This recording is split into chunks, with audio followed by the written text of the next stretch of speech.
Olá, meus irmãos, Deus os abençoe, em nome de nosso Senhor Jesus Cristo.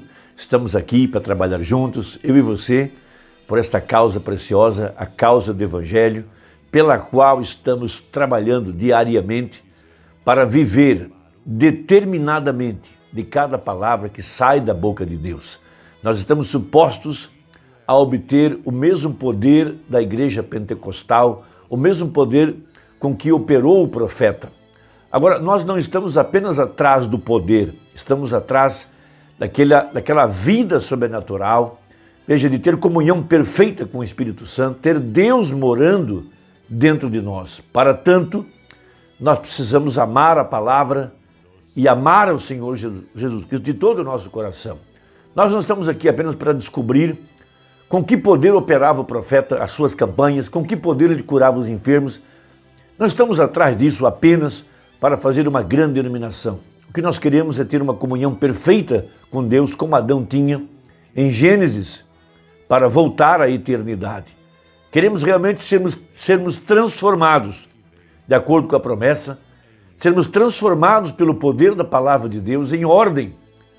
Veja, para termos esse novo corpo e termos vida eterna. Mas nós sabemos que a igreja do tempo do fim, a igreja pentecostal, e agora, depois de muitos anos, vendo os escândalos que têm acontecido em nosso meio, no próprio povo que se diz o povo da mensagem, vemos que muitos não poderão terminar a obra como gostariam ou como pensam que vão terminar a obra, porque eles têm se envolvido em interpretações, têm se envolvido em dogmas, têm se desviado da verdade da palavra e assim eles não poderão cumprir a grande comissão, cumprir a obra que foi deixada para esse tempo, que é trabalhar para restaurar a fé original, para trazer a igreja na condição do rapto. Veja, temos um exemplo grande nisso, na vida de Sansão. Sansão representa a verdadeira igreja. Sansão está no 7º livro do Velho Testamento e ele foi o 7º juiz de Israel. Isso diz muita coisa para nós, aqui no tempo do fim, na 7ª era, no tempo da apostasia. Veja, Sansão tinha um ministério conectado a um anjo. Veja, ele estava conectado a uma dieta para não beber, não se prostituir, não cortar seu cabelo. Veja, ele tinha nascido um nazireu e ele o foi até a sua morte. Um nazireu, veja, ligado a um mistério da cabeça com 7 tranças. Isso tudo diz respeito à mensagem do tempo do fim. Nós temos também aqui um mensageiro, um anjo, o anjo de Malaquias 4, conectado a um anjo celestial. Veja, como a dieta para não fumar, não beber, não se prostituir. Um nazireu, desde o ventre de sua mãe até a sua morte. Veja, conectado à cabeça, uns 7 mistérios, 7 selos, 7 trovões, 7 vozes, representando a igreja final. E veja, o seu ministério foi poderoso, curando os enfermos, expulsando os demônios, dando vista aos cegos, curando paralíticos, ressuscitando mortos. Veja, um grande ministério, como foi o de Sansão, que matou os filisteus, meteu fogo na seara dos filisteus, destruiu as portas do castelo, fez grandes proezas. Mas, veja, a exemplo de Sansão, a igreja daqueles dias, veja, também envolvida com sistemas, organizações feitas por homens, que só estavam interessados em descobrir o poder que Sansão tinha. Dalila, tudo que ela queria era descobrir o poder que Sansão tinha e como que ela podia neutralizar esse poder e ter vitória sobre o sistema de Deus. Da mesma forma que no tempo do fim, muitos homens se aproximaram dessa mensagem, batistas, pentecostais, denominacionais, com o único intuito de saber como é que o profeta operava o seu ministério, como é que ele operava a cura, como é que ele tinha as visões. Eles não estavam interessados na mensagem, não amavam o profeta, não amavam a palavra. Eles estavam interessados em ter o poder. Veja, E logo depois que o profeta sai de cena, anjos caídos se introduziram em nosso meio, interessados no poder, mas não amavam o profeta, não amavam a mensagem. Eles colocaram suas próprias ideias, suas próprias interpretações, trouxeram para dentro as suas práticas religiosas denominacionais, porque tudo que eles queriam era descobrir o poder que tinha o profeta. Mas veja, os olhos foram tirados. A era do Romano representou a era dos olhos, quando Sansão teve o seu olho furado. Dalila pensou que cortando o cabelo de Sansão, Sansão perderia a força, mas não era o cabelo, não era o olho de Sansão que era a sua força. A força que Sansão tinha era que ele era um nazireu e ele guardava seu voto nazireu, ele guardava a palavra, ele guardava a instrução do anjo para não beber, não se prostituir, ele guardava a comissão que o anjo tinha dado para ele. Veja, e ele carregava em sua cabeça o mistério das 7 tranças, significando o mistério dos 7 selos. Veja, da mesma forma a verdadeira igreja aqui no tempo do fim. O nosso poder não é o profeta. O nosso poder não são as nossas tranças, assim por dizer, não são nossos olhos. O nosso poder está em fé na palavra, fé na mensagem, fé naquilo que pregou o mensageiro. Uma fé inadulterada na verdade da palavra.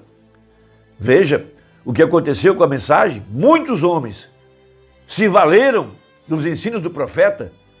Veja, estavam atrás de grandes denominações, mais membros, mais quadro de pastores, mais vantagens, mas não estavam interessados em pregar a verdade da palavra. Não amaram verdadeiramente essa mensagem. Veja, ficaram lá atrás, nos rudimentos, batismos, cura divina e assim por diante. Nunca puderam subir a parte secreta dessa mensagem. Nunca puderam realmente descobrir qual era o verdadeiro poder desse ministério apostólico. O poder do anjo de Malaquias 4 vinha de sua fidelidade à palavra, de sua fé na palavra. Uma fé não adulterada, uma fé não hibridada, uma fé não denominacional, mas uma fé que cria em cada palavra que saiu da boca de Deus. Porque Adão caiu da eternidade, perdeu o título de propriedade por ter duvidado de uma palavra. Então Deus traz aqui no tempo do fim um profeta que agora pode tomar a palavra como ela foi escrita e crer nela da forma correta. Dali vem o poder. Por isso ele dizia, somente crer, somente crer. E veja, o diabo pensou que ao tirar o profeta de cena naquele acidente, ele acabaria com a igreja. Mas nossa força não é o profeta. Nossa força é a fé naquilo que ele pregou. E veja, ali estava Sansão agora, com os seus olhos furados, sem os seus cabelos, raparam o seu cabelo. Estava lá preso agora. Veja, sendo um espetáculo, comendo daquilo que os homens podiam colocar na mesa. Veja, lembrando-se das grandes campanhas de cura divina, do poder da ressurreição, dos milagres, das vitórias. E veja, lá estava ele agora, vivendo daquilo que os homens colocavam na mesa.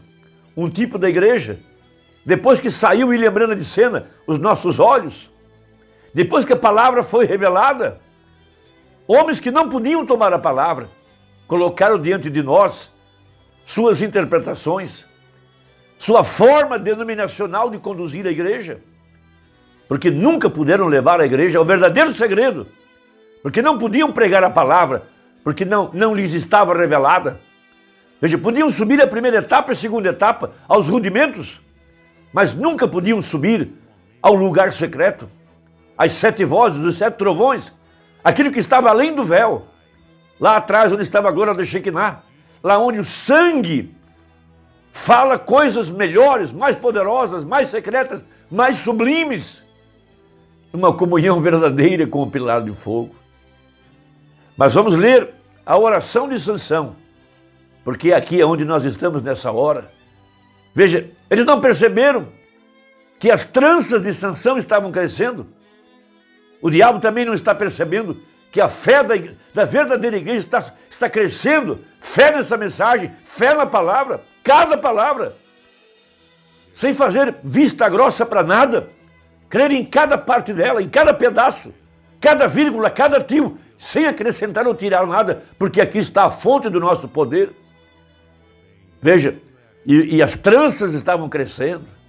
Ele não precisava mais dos olhos, ele precisava do poder. E o poder vinha do seu voto de Nazireu, o poder vinha da sua fidelidade à palavra. Veja, quando ele revelou o seu coração a Dalila, veja, ali estava agora uma mulher prostituta, comprada para tirar o poder de Sansão. Um tipo das denominações, desses falsos ungidos que se introduziram em nosso meio para roubar o poder da igreja, introduzindo em nosso meio erros doutrinários, interpretações, ou então impedindo a igreja de receber a verdadeira palavra. Mas veja, em Sansão está a promessa para nós. Haveria uma verdadeira igreja, que agora estaria crescendo em fé.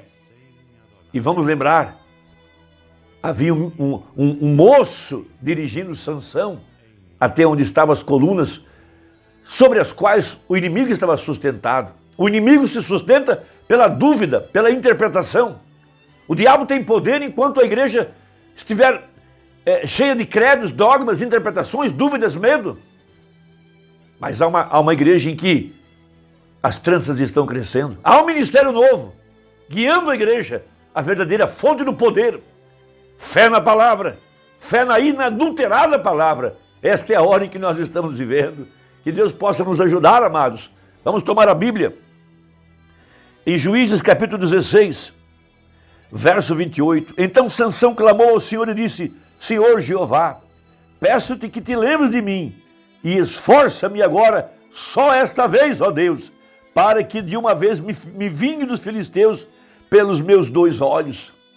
A verdadeira igreja, nesta hora, está pronta para se vingar de Satanás, se vingar dos anjos caídos, dos falsos apóstolos, e viver de fé na palavra, destruindo todo o poder do diabo, em obediência à verdade da palavra. Veja, abraçou-se, pois, Sansão com as 2 colunas do meio, em que se sustinha a casa, e arrimou-se sobre elas com a sua mão direita, numa com a sua esquerda na outra. E disse Sansão: morre eu como os filisteus. E inclinou-se com força, e a casa caiu sobre os príncipes e sobre todo o povo que nela havia. E foram mais os mortos que matou na sua morte, do que os que matara na sua vida. O profeta pregou uma importante mensagem intitulada Somente uma vez mais, Senhor, sobre esse tema. E ele diz uma coisa muito importante no parágrafo 99. E encontramos que enquanto Sansão estava ali recordando seu erro, qual foi o nosso erro? Foi permitir que homens interpretassem a palavra. Foi permitir que falsos ungidos tomassem conta das plataformas. Homens não ordenados, homens não chamados,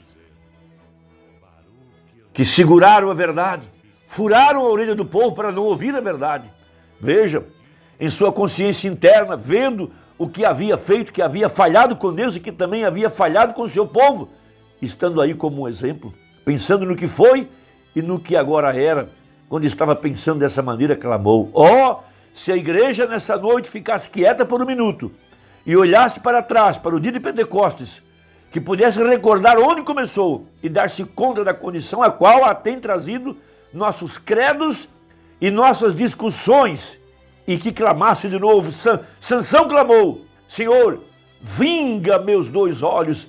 Se tão somente pudéssemos pronunciar esta mesma oração penitente: Senhor, estas coisas me têm cegado durante todo esse tempo. Ele sabia que havia um preço que tinha que pagar, e você também o sabe agora. E nós sabemos qual é o preço que temos que pagar. O preço é tirar para fora todo o lixo, toda interpretação, toda opinião humana, e permanecer com aquilo que pregou o profeta. Fé na palavra original, sem acrescentar, sem tirar nada. Porque foi daí que Sansão caiu. mas nossa fé está crescendo, nossas tranças estão crescendo, e Deus tem levantado ministérios jovens agora, veja, para guiar a igreja a essa tremenda vitória, destruindo todo o poder do diabo, toda incredulidade, por fé na palavra. Deus te abençoe, espero que a conversa tenha ajudado. Até a próxima, se Deus quiser, em nome de Jesus. Amém.